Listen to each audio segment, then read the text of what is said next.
अस्सलाम वालेकुम एवरीवन। आज हम इस वीडियो में पास्ट एंट्री टेस्ट के से रिलेटेड जितनी भी इम्पॉर्टेंट चीज़ें हैं, जो कुछ भी आपको पता होना चाहिए, एक कंप्लीट रोड मैप मैं आपको दूंगी इस वीडियो के अंदर कि कैसे नेगेटिव मार्किंग होती है, कैसे आपके जो स्कोर है वो कैसे कैलकुलेट होता है, आपने टेस्ट देने जाना है तो क्या डूज एंड डोंट्स होंगे जो आपने करने होंगे, उसके बाद क्या सिलेबस होता है, क्या क्या ऑफर होता है, किस कैंपस में क्या फैसिलिटीज़ गिवन है। Each and everything will be covered in this single video. सबसे पहले अगर हम बात करें अबाउट द टेक्स्ट स्ट्रक्चर, उसमें हमारे पास आते हैं subjects maths, English and IQ. अब मैथ्स में हमारे पास आ जाता है यहाँ पर basic maths along with advance math. So जो ज़्यादा वेटेज होती है हमारे पास वो मैथ्स की होती है, ठीक है। And afterwards we have English and IQ, ठीक है। ये हमारे पास सब्जेक्ट्स होते हैं। टोटल हमारे पास 4 सब्जेक्ट्स होते हैं। एडवांस मैथ होता है, बेसिक मैथ होता है, इंग्लिश होती है एंड आईक्यू होता है। ठीक हो गया। और इसके बाद अब जो टाइम होता है हमारे पास वो इस तरह डिवाइडेड होता है कि फॉर एग्जांपल अब हर बच्चा है, ठीक है। अब मैं आप लोगों को एक सिनेरियो एक्सप्लेन करती हूँ कि वहाँ पर टेस्ट के टाइम पर एक्चुअली में होता क्या है। अब आपके साथ काफी सारे बच्चे बैठे होते हैं, ठीक है। तो आपने ये नहीं देखना किसी और की स्क्रीन के ऊपर। अगर आपके पास एक फॉर एग्जांपल एडवांस मैथ का सेक्शन ओपन है तो हो सकता है जो बच्चा आपके लेफ्ट पे बैठा हुआ है उसका इंग्लिश का पोर्शन हो, या जो बच्चा आपके राइट पे बैठा है उसके पास बेसिक मैथ्स का हो, ठीक है। तो आपने ये देख के कंफ्यूज नहीं होना। हर बच्चे का जो सिटिंग अरेंजमेंट होती है वो पहले से जो है उसमें कंप्यूटर में सारा इन्फॉर्मेशन फीड होता है कि यहाँ पर ये बच्चा आएगा, ये अपना लॉगिन और पासवर्ड डालेगा और फिर उसके पास उसका सॉफ्टवेयर जो है वो खुलेगा और वो अपना टेस्ट अटेम्प्ट करेगा। हर बच्चे का जो टेस्ट है वो डिफरेंट होता है, हर बच्चे का सेक्शन डिफरेंट आता है, ठीक है। दूसरी बात ये कि जैसे आप नेक्स्ट का एंट्री टेस्ट देने जाते हो, एनईटी देने जाते हो, ठीक है, तो उसमें आपके पास क्या होता है कि आप सेक्शन को स्विच कर सकते हो, ऐसे ही है ना। और आप एमसीक्यूज अगर आपको नहीं आ रहे तो आप उनको भी स्किप कर सकते हो। लेकिन फास्ट एंट्री टेस्ट में ये होता है कि आप एमसीक्यूज जो आपको नहीं आते आप उस पर्टिकुलर सेक्शन के जो आपको गिवन टाइम होता है, for example maths advance maths जो है आपके पास, आपके पास एडवांस मैथ्स है, ठीक है। उसमें आपके पास जो टाइम होता है दैट इज 50 मिनट्स, ठीक है। आपके पास 50 मिनट्स का टाइम होता है और आपने 50 मिनट्स के अंदर ही आप उस 50 मिनट में अगर तो आपने अपना सारे एमसीक्यूज कंप्लीट कर लिए हैं तो तब आप जा सकते हो ऑन द नेक्स्ट सेक्शन। और अगर आप एक दफ़ा आपने सेक्शन स्विच कर लिया तो आप वापस प्रीवियस सेक्शन के ऊपर नहीं आ सकते। तो आपने इस बात का बड़ा ध्यान रखना है कि आपने सेक्शन तभी स्विच करना है जब आपके पास सारे एमसीक्यूज आपने कर लिए हो या जब उसको खुद ही टाइम ओवर हो जाए, ठीक है। और उसके बाद आप वापस प्रीवियस सेक्शन पे नहीं जा सकते। जैसे यहाँ पर इन्होंने मेंशन भी किया हुआ है अपनी वेबसाइट के ऊपर, candidate can not go back to the previous section. This is very important to keep in mind while taking the test, ठीक है। अच्छा, अब हर क्वेश्चन की एक स्पेसिफिक वेटेज होती है। हर सेक्शन में जो आपके पास क्वेश्चंस होते हैं हर सेक्शन के डिफरेंट वेटेजेस उनकी होती है। फॉर एग्जांपल आपके पास एडवांस मैथ में टोटल क्वेश्चंस 50 हैं, ठीक है। तो उसमें आपके पास हर क्वेश्चन का एक नंबर है, ठीक है। And that makes around 50 marks for the advance math. Similarly basic maths में आपके पास 20 क्वेश्चंस हैं तो उनमें से हर एक क्वेश्चन का एक मार्क है। सिमिलरली जो IQ एंड एनालिटिकल स्किल्स है उसमें भी 20 क्वेश्चंस हैं या 20 एमसीक्यूज हैं तो हर एमसीक्यू का एक मार्क्स होगा, ठीक है। एंड जो लास्ट में हमारे पास इंग्लिश आ जाता है, इंग्लिश में थोड़ा सा इन्होंने आपको एज दिया हुआ है। एज कैसे दिया हुआ है कि अगर बाकी सारों के सारे जो आपके पास तीनों सेक्शंस हैं उनमें अगर -0.25 की अगर आपके पास डिडक्शन होती है फॉर द रॉन्ग आंसर, तो इंग्लिश में आपके पास अगर 30 एमसीक्यूज हैं तो पर क्वेश्चन की जो वेटेज है दैट इज 0.33। और इससे इसकी जो नेगेटिव मार्किंग है वो भी कम हो जाती है, दैट इज 0.0825, ठीक है। अच्छा, अब आप लोगों ने टेस्ट देते हुए कोई कैलकुलेटर नहीं लेके जाना, कोई सेल फोन, कोई किसी किस्म की स्टेशनरी नहीं लेके जानी। वो लोग आपको खुद पेन प्रोवाइड करेंगे, वो लोग आपको रफ शीट्स प्रोवाइड करेंगे, ठीक है। एंड उसके साथ अच्छा, अब आपने अपना रिपोर्ट कार्ड, एडमिट कार्ड जो आपका आएगा, अब आपने चीज़ें लेके क्या जानी है अपने सेंटर में, ठीक है। ये यहाँ से अब हम लोग इस चीज़ को ज़रा डिस्कस करते हैं। आप क्या लेके जाओगे, आपने एक प्रिंट करवा लेना है अपना एडमिट कार्ड, ठीक है। कलर प्रिंट हो या ब्लैक एंड वाइट हो, दैट डजंट मैटर। दूसरा, आपने अपनी एफएससी पार्ट 1 की जो मार्कशीट है या मैट्रिक की मार्कशीट है उसका प्रिंट लेके जाना है, ठीक है। और उसके साथ जो आपका आईडी कार्ड है, आईडी कार्ड नहीं है तो बे फॉर्म, वो भी आपने लेके जाना है, ठीक है। ये सारी की सारी चीजें आप लेके जाओगे तभी वो आपको अंदर एंटर होने देंगे। अब एंटर होने से क्या मुराद है, आप अपनी यूनिवर्सिटी में कैंपस में एंटर हो गए, जिस भी डिजायर कैंपस में आपने अपना एंट्री टेस्ट देना है। तो उसके बाद वो उन्होंने स्पेसिफाइड जो है ब्लॉक्स के अंदर लोग होंगे जो आपको गाइड करेंगे। सबसे पहले तो वो आपको आपका आप एक लाइन में खड़े होगे, ठीक है। वहां पर जाके वो आपसे पूछेंगे आपका क्या नाम है, आपने कौन से टेस्ट देना है, आपका रजिस्ट्रेशन नंबर क्या है। आपने जब वो बताना है तो वो आपको पासवर्ड और यूजर नेम देंगे। और वो आपको ये भी साथ बताएंगे कि आपका जो टेस्ट है वो कौन से ब्लॉक में या कौन से हॉल में कंडक्ट करवाया जा रहा है, ठीक है। जब ये इन्फॉर्मेशन आपको मिल जाएगी तो वहां से उन्हीं की जो स्टाफ है वो आपको गाइड करते हुए आपके डिजायर ब्लॉक में या डिजायर हॉल में ले जाएगा। वहां पर जाकर आप जो भी इन्विजिलेटर होगा उसको अपने डॉक्यूमेंट्स दिखाओगे और अपना यूजर नेम एंड पासवर्ड दिखाओगे। वो आपको सिटिंग अरेंजमेंट के हिसाब से बिठा देगा। For example, if you have your seat number 12 या रोल नंबर जो एसआर नंबर में आपका किसी हॉल में वो है वो 12 आ रहा है, so you will be going and seated at the 12 number computer. और वहां पर जाकर फिर आपने अपना टेस्ट जो है वो स्टार्ट कर लेना होगा, ठीक है। अच्छा, अब एक और यहाँ से हम पहले देख लेते हैं। देखो, ये सबसे पहले आपको आपकी स्क्रीन, हर बच्चे की स्क्रीन के ऊपर ये चीज लिखी आएगी, ठीक है। स्टार्टिंग में उनका जो सॉफ्टवेयर है वो आपको ये चीजें दिखाएगा। Step number 1 is log in to the test. आपने अपना लॉग इन आईडी वो आपके एडमिट कार्ड के ऊपर होगा वो, और साथ आपका जो पासवर्ड है। जब आप जाओगे ना, जब आपको मैंने बताया कि आप अपनी सारे डॉक्यूमेंट्स वगैरह दिखाओगे, जब आपको बताया जाएगा कि आपका किस हॉल में किस ब्लॉक में एग्जाम कंडक्ट करवाया जा रहा है, तब आपको पासवर्ड दिया जाएगा, वो आप एंटर करोगे, ठीक है। और लॉगिन पे क्लिक करोगे तो आपका अपना जो टेस्ट का सॉफ्टवेयर है वो खुल जाएगा। फिर आपको इंस्ट्रक्शंस कुछ सामने आएंगे, इसी तरह का एक बॉक्स आपको दिखाई देगा और उसके अंदर सारी इंस्ट्रक्शंस लिखी होंगी, अलोंग कि किस सब्जेक्ट में कितनी नेगेटिव मार्किंग है, उसमें कितने एमसीक्यूज हैं और कितनी वेटेज है हर एमसीक्यू की, ठीक है। ये सारा आपको टेस्ट से पहले भी दिखाया जाएगा, ठीक है। उसके बाद आप अपना टेस्ट स्टार्ट करोगे, एग्री करोगे इंस्ट्रक्शन बॉक्स पे, चेक बटन पे टिक करोगे and you'll be starting your test over there. अब आंसर कैसे करना है आपने क्वेश्चंस को, आपने पहले तो क्वेश्चन को गौर से पढ़ना है। टाइम का अच्छा एक टाइमर भी चल रहा होता है साइड के ऊपर, तो ताकि आप उस सेक्शन का जो टाइम है, रिमेनिंग टाइम, वो आप देखते रहो, ठीक है। अच्छा, अब आपने correct answer by clicking the button next to the your choice of answer, यानी कि आपके जो ऑप्शन के साथ जो बटन बना होगा आपने उस पर क्लिक करना है। So that's how you are going to choose your correct answer. उसके बाद आप नेक्स्ट या प्रीवियस पे एमसीक्यू पे भी जा सकते हो, but within the particular section. अगर आप इंग्लिश के सेक्शन में हो and if you are on the MCQ number 15, तो आप 15 से पीछे भी जा सकते हो, 15 से आगे भी जा सकते हो, लेकिन आप रहोगे इंग्लिश के सेक्शन के अंदर ही, ठीक है।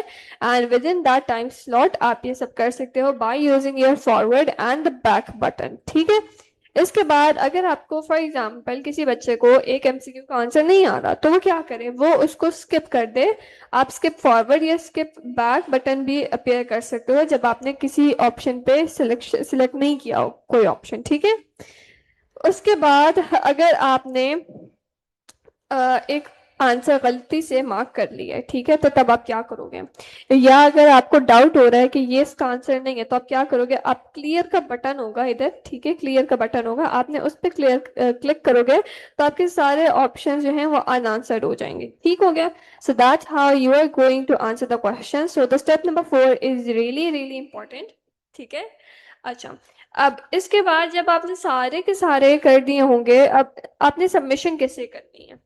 सबमिशन करते हुए बच्चे बहुत पैनिक करते हैं और आंसर के दौरान भी एक ब्लंडर बच्चे ये मार देते हैं। वो लोग आपको बार बार ये चीज कह रहे होते हैं कि आपने जो कीबोर्ड है उस पे कोई की प्रेस नहीं करनी। जब आपने अपना पासवर्ड एंटर कर दिया है, so you are going to press no key on the keyboard. अब ये क्यों होता है, अगर आपने कीबोर्ड के ऊपर कोई भी की प्रेस कर दी है, कोई कैरेक्टर कोई अल्फाबेट कुछ भी प्रेस कर दिया, तो आपका सिस्टम लॉक हो जाएगा। लॉक हो जाएगा तो आपका अपना टाइम जाया होगा, ठीक है। तो आपने इस बात का ध्यान रखना, पैनिक करते हुए you are not going to touch anything on the keyboard, ठीक है। जितना भी काम होगा वो माउस के जरिए होगा, ठीक है। कीबोर्ड का इस्तेमाल नहीं करना।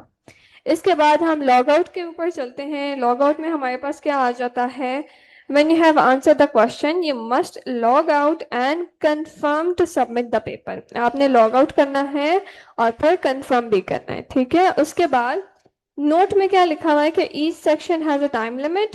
Next section will be automatically displayed on the screen when the previous section's allocated time is up। You will not be able to come back to a section after you have completed a section, and first and last question of each section are highlighted। ठीक है। सो ये कुछ important चीजें थी जो आपको पता होनी चाहिए कि आपने जब ऑनलाइन एडमिशन टेस्ट देना है तो कैसे अटेम्प्ट करना है, ठीक है। इसके बाद ये आपको लॉगिन पेज के क्रेडेंशियल्स जो हैं वो आपको दे दिए जाएंगे, ठीक है। ऐसे आपने यहाँ पर अपना लॉगिन आईडी डालना है, वो एडमिट कार्ड के ऊपर गिवन होगा। जो पासवर्ड है वो आपको दिया जाएगा सेंटर में, ठीक है। And then you are going to log in, ठीक है। अच्छा, अब आपने ये चीज भी ध्यान में रखनी है कि यहाँ पर आपका जो सारी की सारी इंफॉर्मेशन है वो करेक्ट आनी चाहिए, ठीक है। अच्छा, अब फॉर एग्जाम्पल ये आपके पास टेस्ट समरी आती है बिफोर द टेस्ट, ठीक है। टेस्ट करने से पहले, अच्छा ये जो है एक डमी डेटा है, दैट्स द रीजन यहाँ पर थोड़ी सी आपको चीजें थोड़ी सी उल्टी लगेंगी, but never mind, we just going to have the idea that how things are going to work. अब allocated time could be any, अब 5 मिनट्स तो नहीं होगा, इट वुड बी 50 30 20 20 या 10, इस तरह का टाइम होगा। नंबर ऑफ क्वेश्चंस भी आपके पास ज्यादा होंगे, वेटेज भी उनकी ज्यादा होगी, और नेगेटिव मार्किंग भी सब में होती है, बस उसमें परसेंटेज का डिफरेंस आ जाता है, ठीक है। अच्छा, इसके बाद ऐसे आपके पास एक क्वेश्चन लिखा आएगा और बिल्कुल सेम इसी तरह का आपके पास आपके एंट्री टेस्ट में जो है लिखा आएगी सारी चीजें, ठीक है। क्वेश्चन नंबर, क्वेश्चन क्या है, उसके स्टेटमेंट, उसके ऑप्शंस। अच्छा, ABCDE से आगे भी ऑप्शंस जा सकते हैं, तो आपने ये नहीं ध्यान में रखना कि सिर्फ 4 ही ऑप्शंस होते हैं, ठीक है। रीसेट चॉइस से क्या होगा, सारे के सारे अनआंसर्ड हो जाएंगे। अनआंसर्ड क्वेश्चन में आपके जो पर्टिकुलर सेक्शन है उसमें जितने भी अनआंसर्ड क्वेश्चंस हैं वो सारे डिस्प्ले हो जाएंगे। Skip back and skip forward का आपके पास जो ऑप्शन है उससे क्या होगा कि आप आगे या पीछे स्किप कर सकते हो अपने क्वेश्चंस को, ठीक है। अच्छा,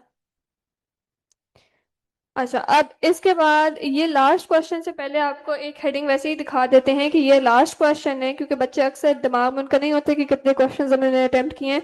सो that's how they remind you of the last question, this is the last question of your section, you will not be able to come back once you go to the next section, ठीक है।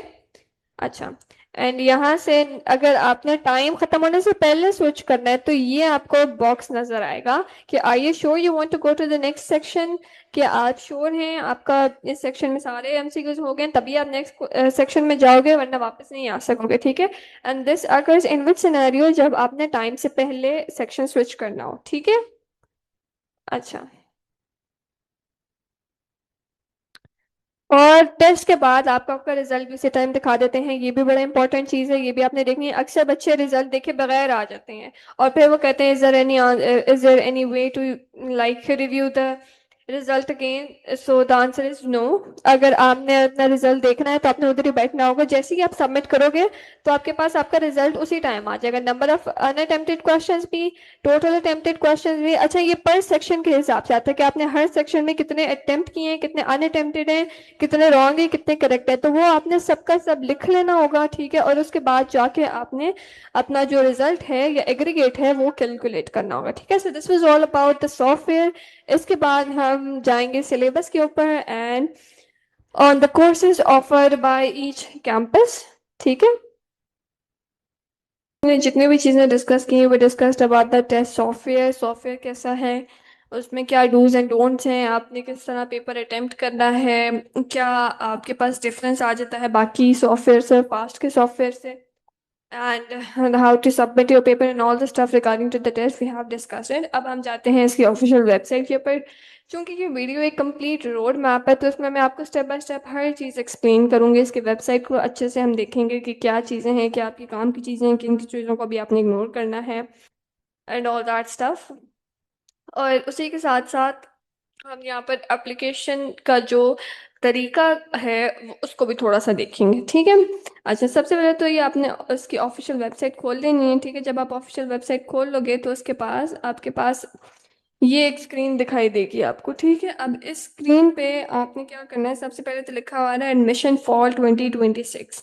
तो आप यहाँ पर सबसे पहले apply now पे जाओगे। जब आपने अप्लाई नाउ पे क्लिक किया तो आपके पास ये एक स्क्रीन खुल जाएगी। अब इस स्क्रीन का क्या मतलब है, will move from left to right. Left पे आपके पास कैंपसेस, उनका ईमेल और उनका फ़ोन नंबर गिवन है। Similarly on the right side you have your online applicant registration sign up form. ठीक है, अच्छा अब इसकी वर्किंग कैसे है, सबसे पहले तो जो भी आप, अगर आप कोई स्पेशल एप्लीकेंट हो या स्पेशल एप्लीकेंट नहीं भी हो, if you need to get any information, तो जिस भी कैंपस की इंफॉर्मेशन आपको चाहिए आपने उस डिज़ायर कैंपस के सेल नंबर पे या तो कॉल करनी है या उनको ईमेल करनी है on the specific email IDs, जैसे हर कैंपस की आगे ईमेल लिखी हुई है।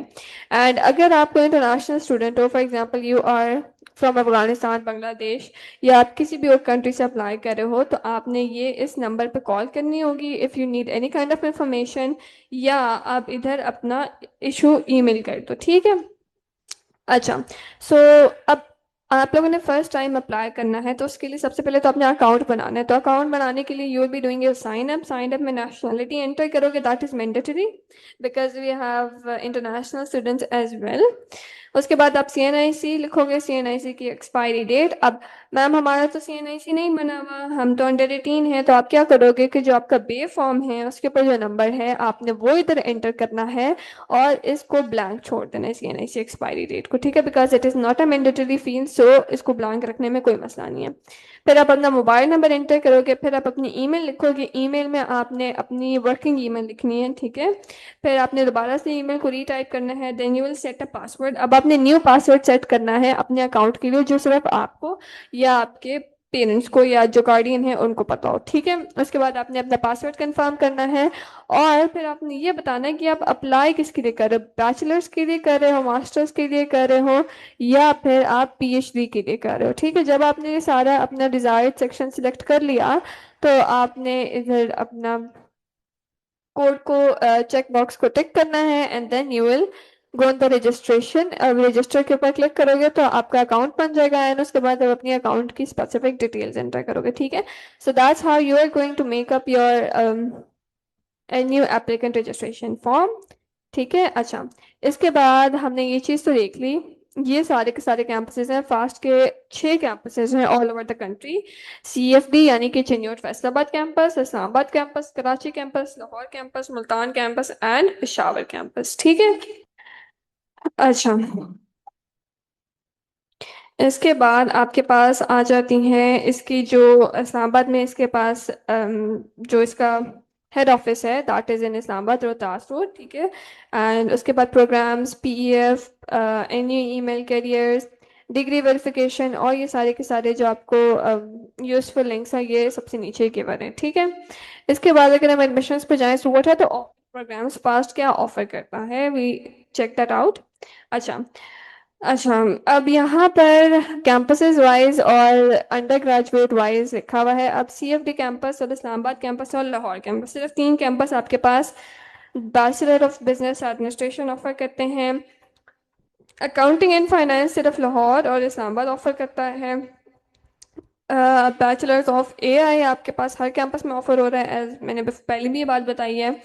बिजनेस एनालिटिक्स जो है आपके पास पेशावर कैंपस के अलावा सब कैंपस में ऑफर हो रहा है। जो सिविल इंजीनियरिंग है it is only being offered in your Lahore campus. उसके बाद कंप्यूटर इंजीनियरिंग लाहौर और मुल्तान के अलावा बाकी सब कैंपसेस में ऑफर हो रही है। Bachelor's in computer science is been offered in all the campuses because FAST is only famous for the computer science. Cyber security आपके पास इस्लामाबाद, कराची एंड लाहौर में ऑफर होता है. Data science is also offer only in Lahore, Islamabad and Karachi. Electrical engineering Multan और पेशावर के अलावा सब campuses में है. एंड फिनटेक यानी कि फाइनेंशियल टेक्नोलॉजी भी आपके पास मुल्तान और पेशावर के अलावा सब कैंपसेस में. And software engineering is also being offered in all the campuses. अब ग्रेजुएट प्रोग्राम्स में आपके पास यह आ जाता है, ये आपके पास हर कैंपस के हिसाब से आगे टिक बॉक्सेस में टिक लिखा हुआ है, so you check that out. Similarly जो पीएचडी है, पीएचडी इतनी चीज़ों में होती है एंड वो इस तरह हर कैंपस वाइज डिवाइडेड है. ठीक है. अच्छा, अब इसके बाद हमने ये तो देख लिया. अच्छा, so this is the updated 2 जून को ये अपडेट हुई है आपके पास, यानी कि आज के दिन ही अपडेट हुआ है ये. ठीक है. अच्छा, इसके बाद हम अगर जाएं एडमिशन स्केड्यूल के ऊपर, आपके पास जो एप्लीकेशन सबमिशन है वो 20 मई को स्टार्ट हुई थी and it will and on 26 जून. यानी कि आप 20 मई से 26 जून के दरमियान में एडमिशन के लिए अप्लाई कर सकते हो फॉर द अंडर ग्रेजुएट. और जो ग्रेजुएट और पोस्ट ग्रेजुएट हैं यानी कि मास्टर्स और पीएचडी के लिए आप 20 मई से 26 जून तक अप्लाई कर सकते हो. ठीक है. अब एडमिशन टेस्ट आपके पास अंडर ग्रेजुएट यानी कि बैचलर्स के लिए कब कब होंगे? 29 जून से स्टार्ट होंगे और 10 जुलाई तक होंगे. इन्हीं डेज के दरमियान आपके पास सारे अंडर ग्रेजुएट प्रोग्राम्स के लिए यानी कि बैचलर्स के लिए टेस्ट कंडक्ट होंगे. और जो पोस्ट और ग्रेजुएट हैं उनका आगे आपके पास लिखा हुआ है. मेरिट लिस्ट कब अनाउंस होगी? अंडर ग्रेजुएट के लिए 22 जुलाई को एंड पोस्ट एंड ग्रेजुएट के लिए 5 अगस्त को. अच्छा, अब जो आपके पास अंडर ग्रेजुएट हैं उनके लिए एडमिशन्स का इंटरव्यू नहीं कंडक्ट किया जाता. ठीक है. So that's not for you. अब एडमिशन फॉर्मेलिटीज यानी कि फीस पे करना, एडमिशन कंफर्म करना, सीट कंफर्म करना, that would be from year 27 July to August 13. And जो आपकी क्लासेस स्टार्ट होती हैं वो थोड़ी जल्दी होती हैं, फास्ट में स्टार्ट हो जाती हैं फ्रॉम द 17 अगस्त. अच्छा, उसके बाद अब अप्लाई कैसे करना है ये तो हम देख चुके हैं. Eligibility criteria. अच्छा, इससे पहले एक बात ये कि फर्स्ट आपके पास जो अंडर ग्रेजुएट हैं यानी कि जिन्होंने बैचलर्स के लिए अप्लाई करना है वो अप्लाई कर सकते हैं on the basis of 3 different test. एक होता है सैट का टेस्ट होता है, एक होता है आपके पास एनयू का टेस्ट और एक होता है एनटीएस का टेस्ट. अब इन तीनों टेस्ट में क्या डिफरेंस है? वो ये डिफरेंस है कि जो आपके पास सैट का टेस्ट है वो तो कोई भी बच्चा अप्लाई कर सकता है, वो स्पेसिफिकली ए लेवल्स वाले बच्चे अप्लाई करते हैं मोस्ट इन मोस्ट केसेस. जो एनयू टेस्ट है वो भी सबके लिए एप्लीकेबल है, सब लोग अटेम्प्ट कर सकते हैं. और जो एनटीएस है वो आप उसमें भी अप्लाई कर सकते हैं. और ई कैट, अक्सर बच्चे पूछते हैं मैडम ई कैट के बेसिस के ऊपर हम अप्लाई कर सकते हैं? ई कैट के बेसिस के ऊपर आप सिर्फ इलेक्ट्रिकल, सिविल या फिर कंप्यूटर इंजीनियरिंग यानी कि इंजीनियरिंग डिपार्टमेंट में सिर्फ ई कैट की बेस पे अप्लाई कर सकते हैं. आप कंप्यूटिंग या मैनेजमेंट में नहीं अप्लाई कर सकते. Okay, let's see about the eligibility criteria. अच्छा, those for the undergraduate programs, those who have taken the HSCC or equivalent examination and are waiting result are also eligible to apply. यानी कि जिन्होंने secondary का exam दे दिया है या A levels के exam complete हो गए हैं और उनका अभी तक रिजल्ट नहीं आया वो एलिजिबल हैं अप्लाई करने के लिए. ठीक है. और जो आपकी 4 साल की अंडर ग्रेजुएट की डिग्री होती है इसमें टोटल 8 सेमेस्टर्स होते हैं. ठीक है. इंजीनियरिंग का आपके पास ये क्राइटेरिया है सारा का सारा. इन तीनों में से किसी एक के बेसिस के ऊपर वो अप्लाई कर सकता है. ठीक है. उसके बाद या तो वो सैट के बेस पे अप्लाई करेगा या एनयू के बेस पे अप्लाई करेगा या नेट इंजीनियरिंग की टेस्ट के ऊपर अप्लाई करेगा. अच्छा, अब एलिजिबिलिटी 60% मिनिमम मार्क्स, ये सबके लिए सेम एलिजिबिलिटी. ये एचएससीसी और एसएससी की जो मिनिमम मार्क्स है 60% आपके पास होने चाहिए. ठीक है. और अगर किसी ने इंजीनियरिंग के लिए अप्लाई करना है तो प्री इंजीनियरिंग या आईसीएस बैकग्राउंड का होना चाहिए. एडमिशन टेस्ट की वेटेज 33% होती है. आपके जो एफएससी की वेटेज होती है दैट इज 50%. एंड मैट्रिक की मेट्रिकुलेशन की जो वेटेज होती है that is 17%. And that differs from the computing and from the management. Computing में आपके पास एंट्री टेस्ट 50% होता है, वेटेज एफएससी की 40 होती है और मैट्रिकुलेशन की 10% होती है। And same goes for your management के डिपार्टमेंट्स के लिए, ठीक है। अच्छा, एंड सेम आपके पास मास्टर्स के लिए और पीएचडी के लिए भी मेंशन है। इसके बाद अब फास्ट अपने कोई स्कॉलरशिप नहीं देता आपके पास, ठीक है। फास्ट क्या स्कॉलरशिप देता है? इंटरनल स्कॉलरशिप सिर्फ वो होती है कि जो आपके पास हर बोर्ड का टॉपर होता है, किसी भी बोर्ड से है वो, पाकिस्तान के टॉप 3 पोजीशंस होल्डर्स को जो है स्कॉलरशिप मिलती है। उसके बाद जिन्होंने आपके पास मेरिट जो एंट्री टेस्ट है फास्ट का, अपना एनयू टेस्ट, उसमें जिन्होंने पोजीशन ली होती है हर कैंपस में, चाहे वो किसी भी कैंपस से, उसको स्कॉलरशिप मिलती है। उसके बाद the university award certificates and cash prizes to those undergraduate students who are the top 3 in the department, ठीक है। अच्छा, उसके अलावा वो स्कॉलरशिप नहीं देती, ठीक है। जो मेरिट स्कॉलरशिप है उसका थोड़ा सा क्राइटेरिया डिफरेंट है। यहाँ पर आप देख सकते हैं, continuation of merit scholarship is subject to maintaining a semester GPA of 3.0 higher. अगर 3 से जीपीए कम गिर जाता है तो आपका स्कॉलरशिप खत्म हो जाती है, ठीक है। स्टडी लोन भी आपको दिया जाता है, ठीक है। फाइनेंशियल असिस्टेंस के तौर पे वो आपको after your graduation you have to pay back in some specific values. Internal scholarship की क्या क्या आपके पास रूल्स होते हैं? रेगुलर सेमेस्टर में होती है, समर के सेमेस्टर में नहीं दी जाती। स्प्रिंग और फॉल के सेमेस्टर में आपको रेगुलर इंटरनल स्कॉलरशिप दी जाती है। उसके बाद आपके पास it shall not be available or repeat or for repeat or withdrawn, यानी कि अगर किसी बच्चे ने कोर्सेज रिपीट किया है, कोई कोर्स रिपीट किया है या कोई कोर्स विड्रॉ कर दिया था और दोबारा पढ़ रहा है, उस कोर्स के लिए उसको स्कॉलरशिप नहीं मिलेगी, ठीक है। अच्छा, if it is suspended if the student's CGPA falls below the minimum specified to avoid warning shall be restored upon getting out the warning by improvement in CGPA। यानी कि बच्चे का CGPA गिर गया है एक स्पेसिफिक कट ऑफ से जो कि मैंडेटरी था टू अटेन द स्कॉलरशिप, तो जब तक वो CGPA वापस वहां तक नहीं जाएगा तब तक उसकी स्कॉलरशिप रिज्यूम नहीं होगी, ठीक है। अच्छा, उसके बाद जो एक्सटर्नल स्कॉलरशिप्स होती हैं उसमें सिंध गवर्नमेंट की आ जाती है आईसीटी स्कॉलरशिप, एंड बलूचिस्तान की आ जाती है, पंजाब की आ जाती है, होनहार स्कॉलरशिप आ जाती है, एचएससी की स्कॉलरशिप आ जाती है, and it is only for MS and PhD.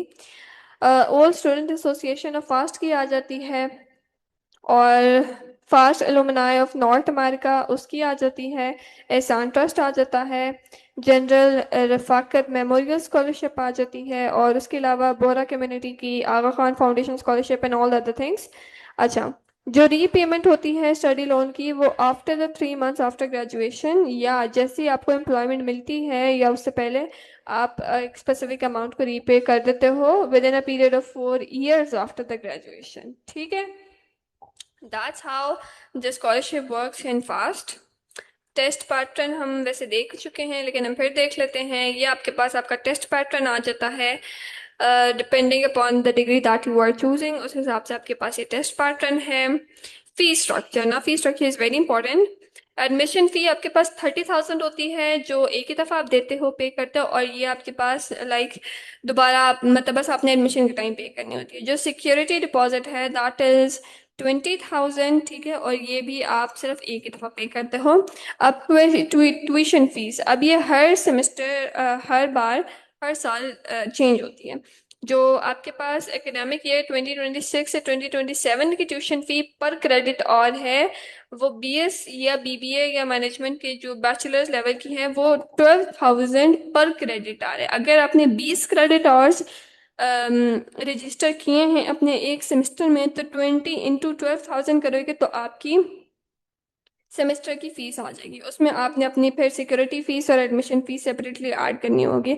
अगर किसी बच्चे ने 16 क्रेडिट आवर्स रजिस्टर किए हैं या 16 मतलब credit hours means 3 credit hours से आपके पास एक मेजर कोर्स बनता है और एक क्रेडिट आवर की आपके पास एक लैब होती है, तो उस हिसाब से आपने जिस तरह भी अपने कोर्सेज रजिस्टर किए हैं उनको टोटल नंबर ऑफ कोर्सेज को उनके जो क्रेडिट आवर्स हैं उनको मल्टीप्लाई कर दो विद द फीस, ठीक है। तो आपके पास आपकी सेमेस्टर की फीस आ जाएगी, ठीक है। And it is around about from 160K to 230 to 240K, ठीक है, इसके दरम्यान आई करती है डिपेंडिंग अपॉन कि आपने कितने कोर्सेज रजिस्टर किए हैं, ठीक है। स्टूडेंट को करिकुलर एक्टिविटीज के 2500 होते हैं। एंड मिसलेनियस फीस में क्या है, ट्रांसक्रिप्ट अगर आपने नहीं दी हुई उसकी 300 है। कैंपस ट्रांसफर फीस के 5000 है। टेम्पररी कैंपस ट्रांसफर फीस 2000 है। डिग्री करेक्शन फी 2000 है। Semester fees within the 2 weeks of the starting of the classes semester fees करा सकते हैं, that is for 2000। Late registration fees करनी है या कोर्स विड्रॉ करना है वो 5000 है। अब आपके 2 सेशनल के एग्जाम्स होते हैं, अगर आपने रीटेक करना है पर कोर्स का तो आप 2000 दोगे। अगर आपने फाइनल एग्जाम का रीटेक देना है कोर्स या लैब का तो वो भी 2000 है। पेपर रीचेकिंग के लिए 500 है। लेटर फी के लिए 300 है। एडमिशन फी 3000 है। And these are all non refundable, ठीक है। अब रिफंड पॉलिसी क्या है, एडमिशन फीस जो है जो 30,000 है दैट इज नॉन रिफंडेबल। जो सिक्योरिटी डिपॉजिट फीस है that is refundable on the completion of a degree और आफ्टर, अगर आपका एडमिशन स्टॉक ऑफ हो जाता है तो उस पर भी आपको रिफंड कर दी जाएगी, ठीक है। And that's how your fee is going to be refunded depending upon कि आपने कब अपनी क्लासेस ज्वाइन की थी। अगर तो 10th डे पे, क्लासेस स्टार्ट होने के 10th डे पे आपने फी रिफंड करवा रहे हो, एडमिशन अपना वापस करवा रहे हो तो 100% फी रिफंड होगी।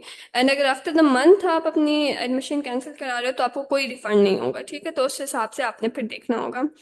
अच्छा, अब पेमेंट के तरीके आपको दिए हुए हैं, यू कैन चेक एनी, जो भी आपको मुनासिब, जिस भी तरह से आप ऑनलाइन पे करते हो या बैंक जाके पे करते हो तो वो आपको इधर उसकी चीज़ें लिखी हुई हैं, ठीक है।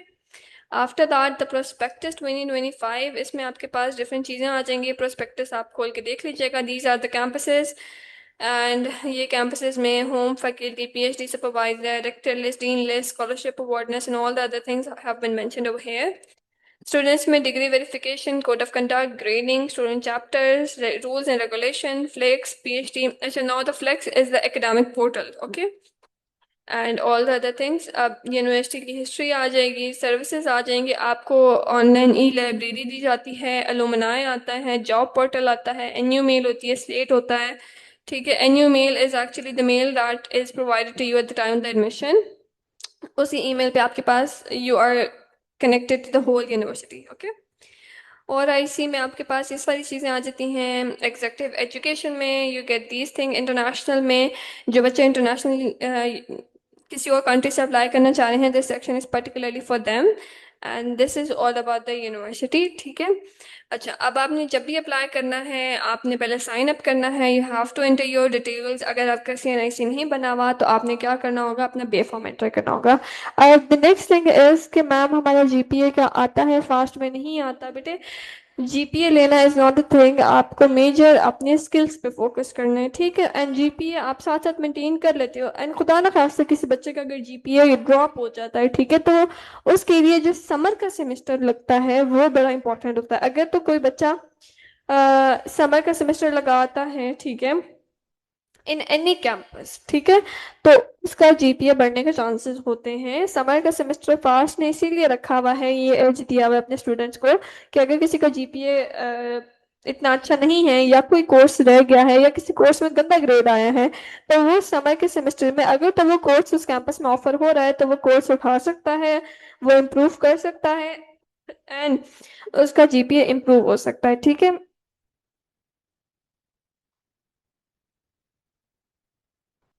So this was all about your first admission 2026. If you still have any questions, any queries, you can comment down below.